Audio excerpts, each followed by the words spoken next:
Wizards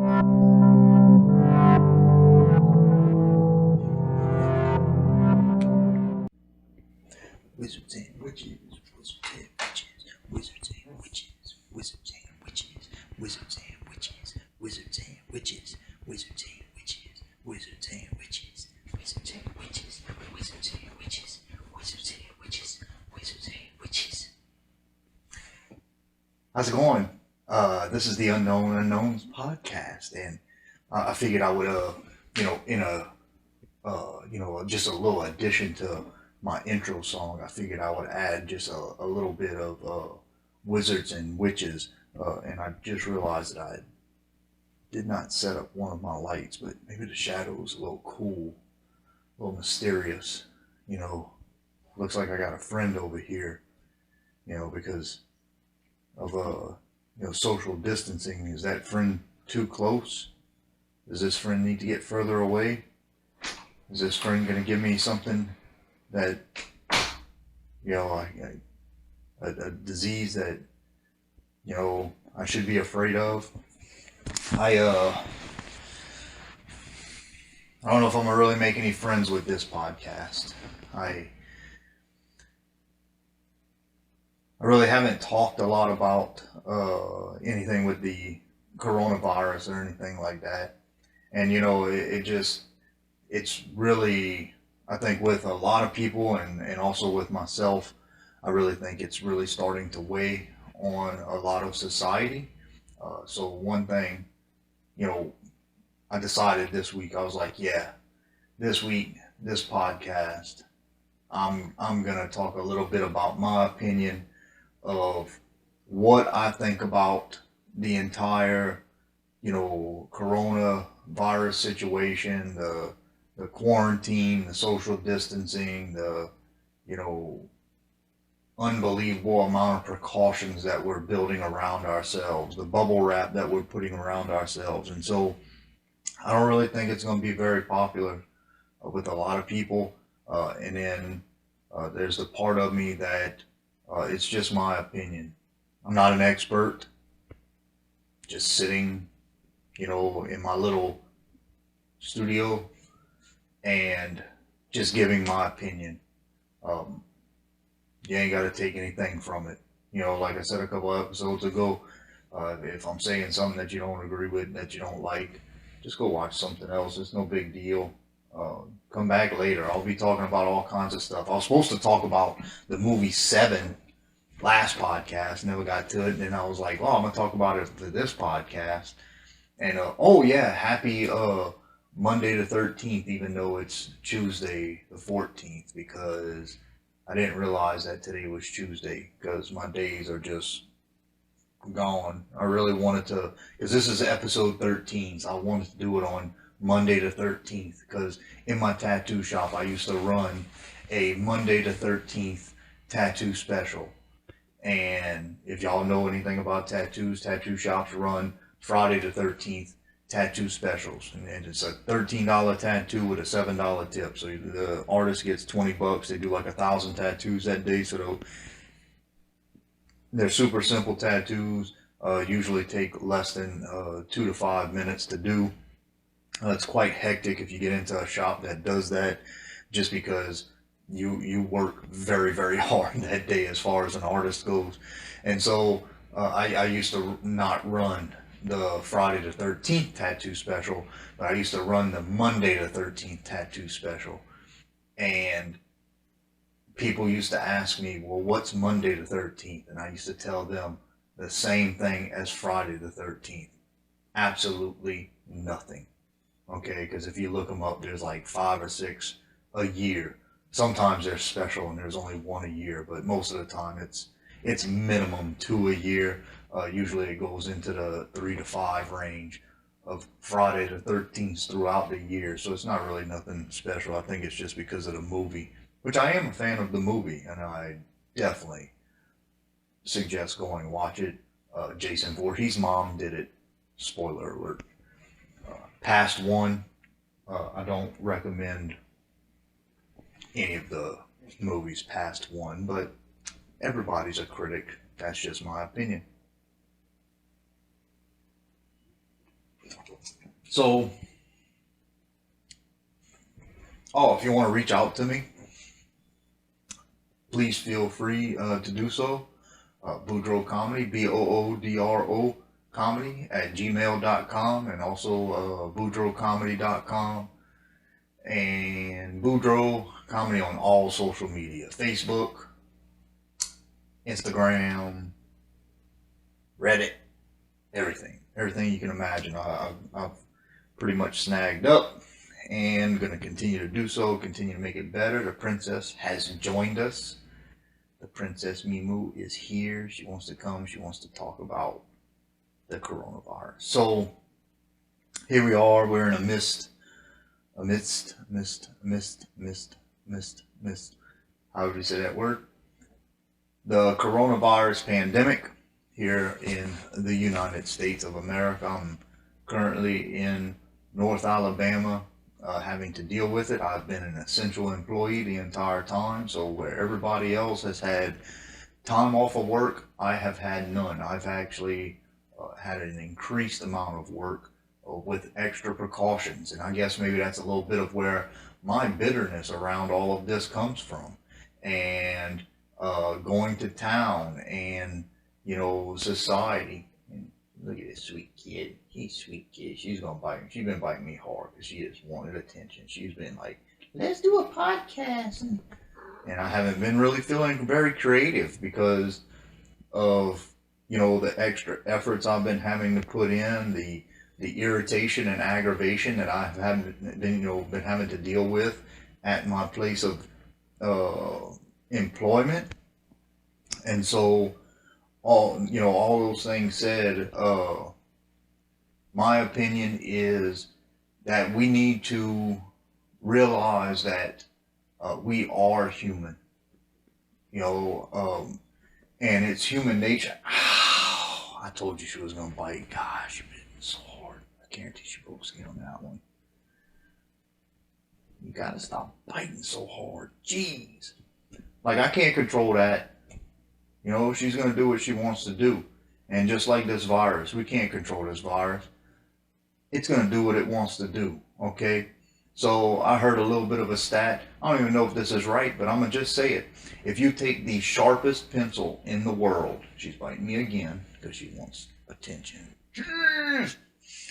You take the sharpest pencil in the world and you put a dot on a piece of paper. That dot is 800,000 times larger than a single one, a single magnified image of this virus, okay? We can't see it.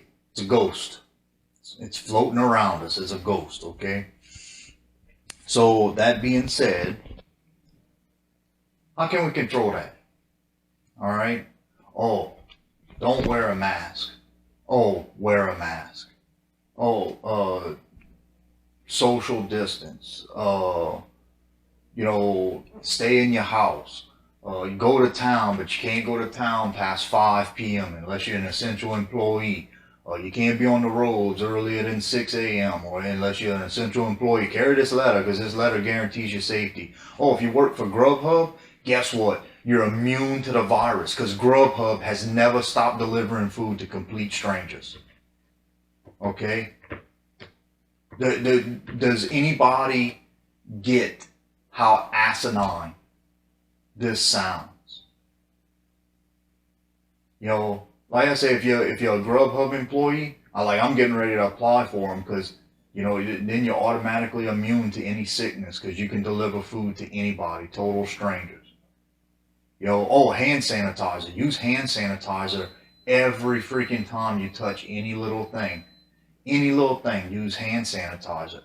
I refuse to use hand sanitizer because I think the whole reason why our immunity system is the way it is because we use freaking hand sanitizer all the time. The whole hand sanitizer thing, I was at Walmart maybe 4 or 5 days ago, and the lady that was checking me out was saying that her hands were starting to bleed in places, and she was starting to develop sores under her hands, and she didn't know what it was.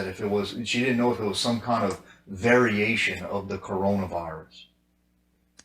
And I had to inform her that no, you're using hand sanitizer so much that you're killing the good bacteria that just sits on your skin and fights off things that causes sores on your hands. Now, I'm not saying don't wash your hands. And I'm not saying, like, not like I tattoo. I say I never use hand sanitizer. That's wrong. That's 100% wrong. It's a lie. I do whenever I tattoo. I tattoo somebody. I'll wrap their tattoo up. I'll peel off my gloves. The first thing I do is put hand sanitizer on my hands because I'm not 100% sure if I got any of their bodily fluid on my person.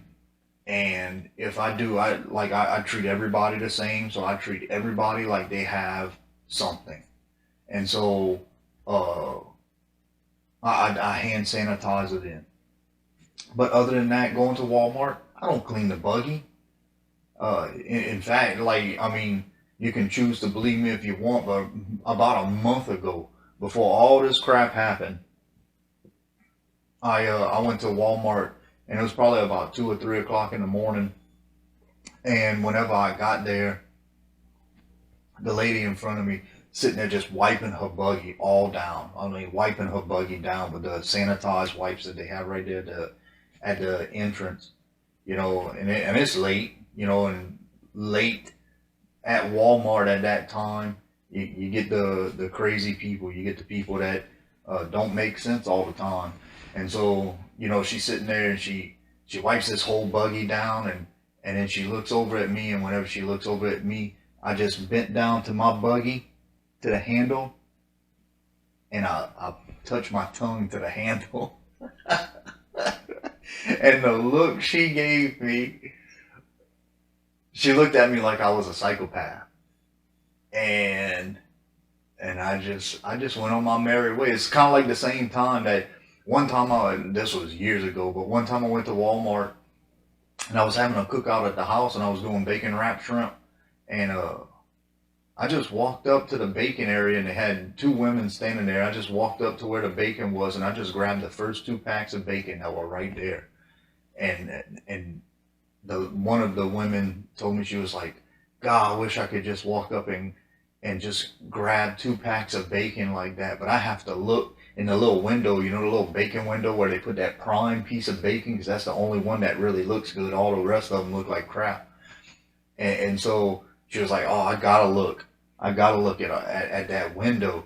And I was like, yeah, well, that's the difference between you and me. I don't. And I grabbed my 2 packs of bacon. I went and wrapped my shrimp and enjoyed every second of it. But anyway, I digress. So, like I said, that was before, you know, licking that handle on that buggy. But I would go and do it today, you know, and people would talk about, they got the people on, you know, TikTok and stuff like that they're licking toilets. And I wouldn't lick no damn toilet now, you know, but they're licking all kinds of crap and giving themselves a coronavirus. And, you know, like I said, I wouldn't lick no damn toilet, but I'm not scared of getting sick. And people are like, well, you know, aren't you scared of dying? And frankly, no, I'm not. I'm really not afraid of dying, because the thing I think we have forgotten completely as a society is, one, death is just part of life. Like that's it, plain and simple. None of us, like, I don't know if I've ever met somebody that's immortal. I don't think they would just tell me about it. You know, maybe I've passed somebody that's, you know, 100, 200, 300 years old and they look like Lestat, you know. I don't think so, but maybe. I mean, anything's possible. I mean, you know, like the entire world is shut down right now because of something that we can't even see, ghosts, you know. So the way I look at it is, if we have completely forgotten that death is just a part of life, you know, like, and that's our human brain that has made us more important than we are. You know, like we are so important it's it's one of those things that you don't know when your time is, and do I want to spend my final minutes, seconds, hours, anything quarantined inside of my dwelling because I'm afraid to go outside? I'm afraid to go to a store and walk around and because I don't wear a mask. I'm not wearing a mask. I refuse to wear a damn mask. Uh, but I go to a store and everybody looks at you like you're a freak if you don't have a mask on. And then there's nobody laughing. There's nobody smiling. Everybody's scared of each other. 6 feet. 6 feet. Make sure you maintain 6 feet. It's the germ made it across an ocean. Traveled across an ocean. Traveled across, vast expanses of land. Pretty sure it can travel 6 feet, and then they get wishy-washy, and then they say 3 feet. 6 feet, 3 feet. So I guess the germ or the virus or whatever gets intermittently weakened whenever different social situations arise. Because if it's something that requires a bunch of people to be there to perform a task, it becomes 3 feet. And then if it's in a store, it becomes 6 feet. And then I saw a meme the other day saying, damn glad the germ can't travel sideways, because they had some ATMs set up and then they had X's on the floor at 6 feet intervals going back. But all the X's, as far as side by side, were about that far apart. Makes no sense. It's then you get into the whole conspiracy aspect of it, of whether or not it's a control thing, whether or not it's a, see how far we can push people to do what we want them to do thing. But, yeah, I want to get anybody sick? No. Have I gotten people sick before? Yeah, with different stuff. Could I control it then? No. Can I control it now? No. And if you think that you can control it, I'm sorry, you can't. And when's enough enough? When's the line in the sand? When is it today's the day that we stop all quarantine? Today's the day we stop all social distance. Today's the day that we just stop. Okay? Because bills got to get paid. The way society is structured and the way society is set up, things got to get paid, things got to get done. And so what's supposed to happen? I'm a quarantine for 2 weeks, but then you come out of that quarantine for 2 weeks, the first person you meet goes, oh, I just tested positive for coronavirus. You going to go back into your house for another 2 weeks, or are you just going to roll the dice? And I'm not trying to make any of this sound harsh or cold-hearted. I definitely sympathize if you've had anybody, that that has been diagnosed, that has become ill with this, or possibly lost a loved one to this. I definitely sympathize 100%. But the thing about it is that there's somebody dying somewhere right now. Somebody dying somewhere right now of cancer, or heart attack, or vending machine fell on them, or car accident, or anything. They just die in their sleep from old age. Okay?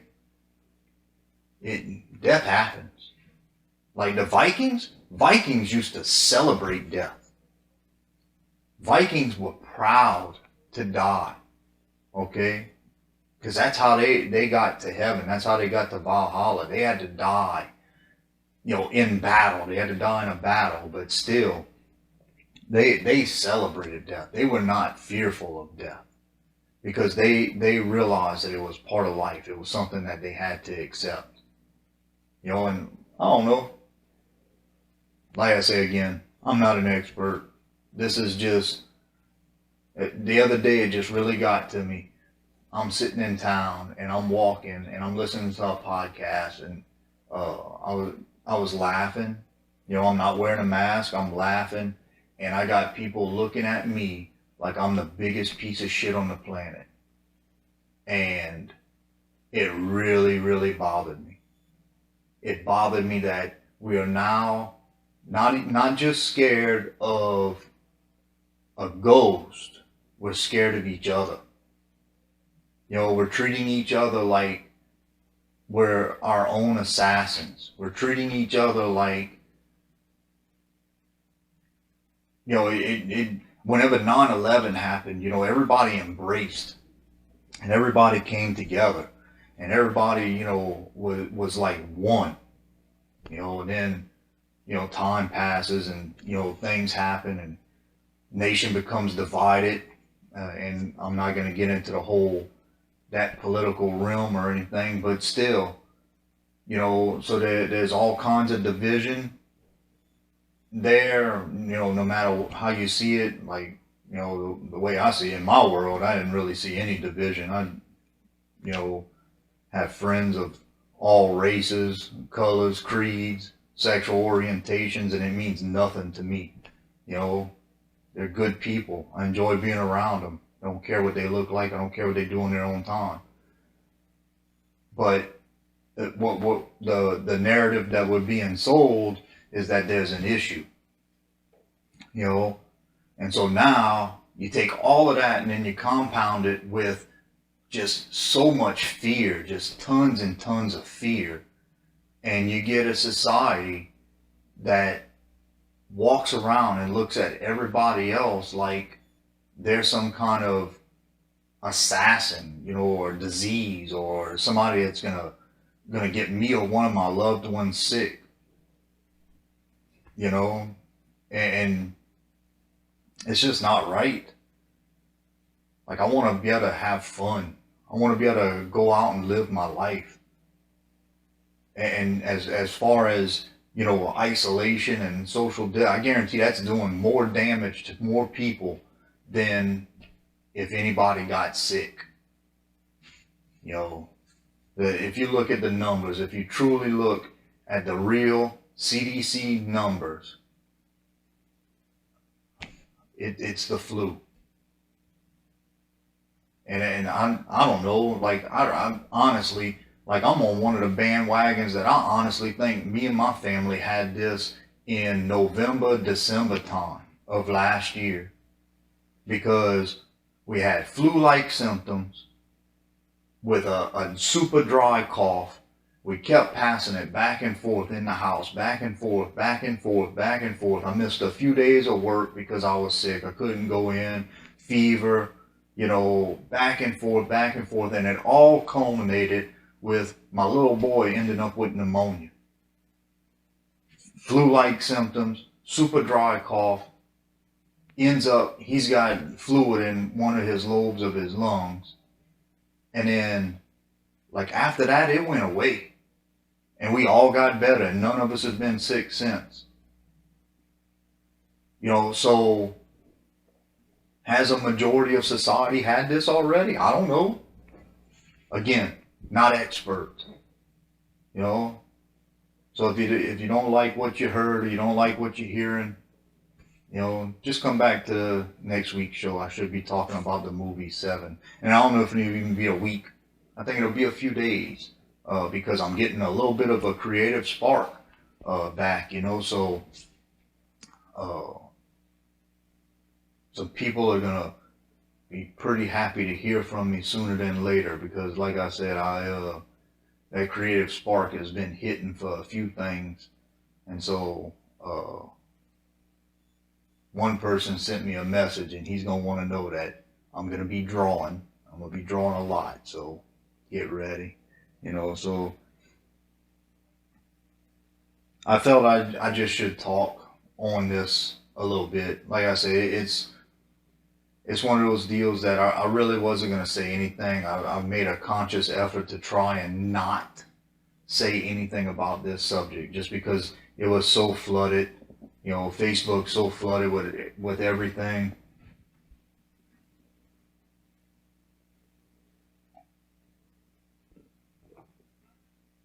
everybody having a problem with the way the government handled it and all. How are they supposed to handle it? Oh, here's something that never happened before. Uh, they're automatically supposed to rub a crystal ball and know exactly what to do. Okay, and I don't care. Put it to you this way: if it was Democrats in the office, and I'm not gonna get super political, but just this is the way I see it. If it was Democrats in the office, every Republican would be like, they didn't handle it right. The fact that it's a Republican in office, all the Democrats are like, they didn't handle it right.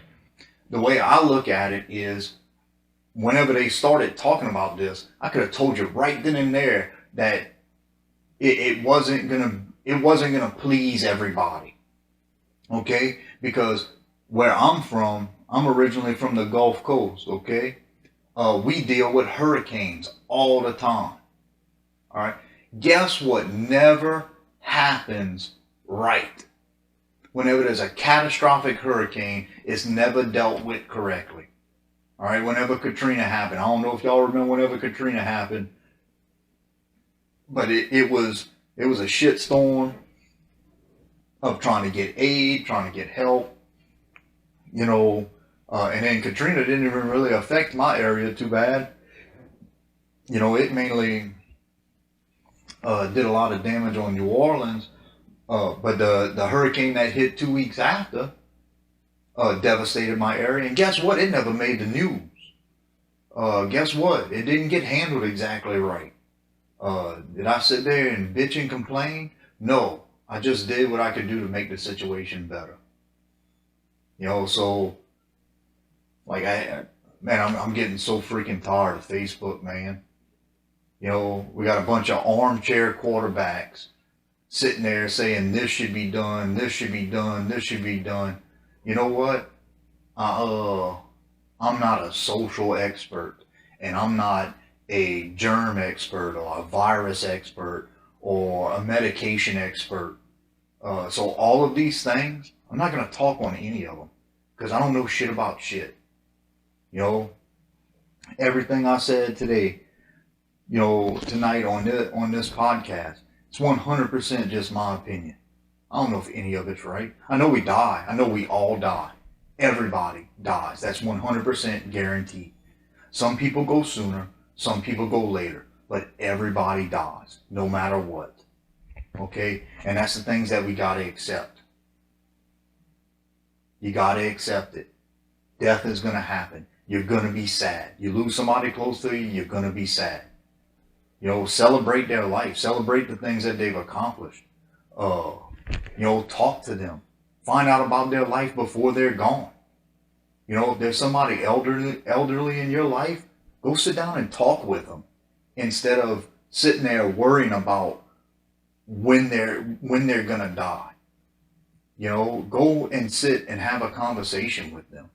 Okay, she's gonna bite me again. I know she is, but look, there she goes. Oh, that was just a little nibble. She's gonna bite me again. But yeah, go sit and talk to that person.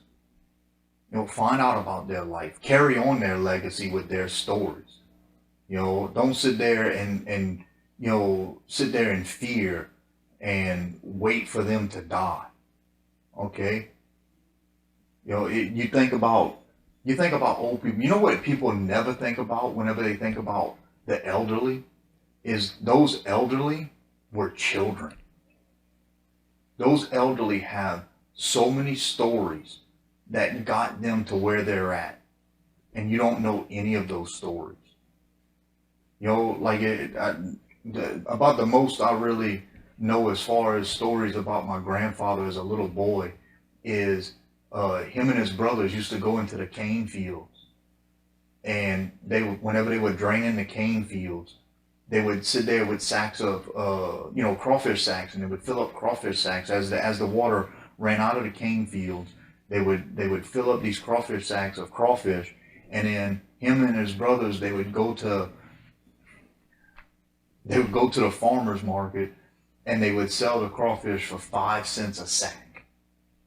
To me that was so cool, and then, listen to my grandfather traveled the world and he worked on boats, and listening to his stories about being on the boat. And he said he traveled the world and never saw anything except the port in the water.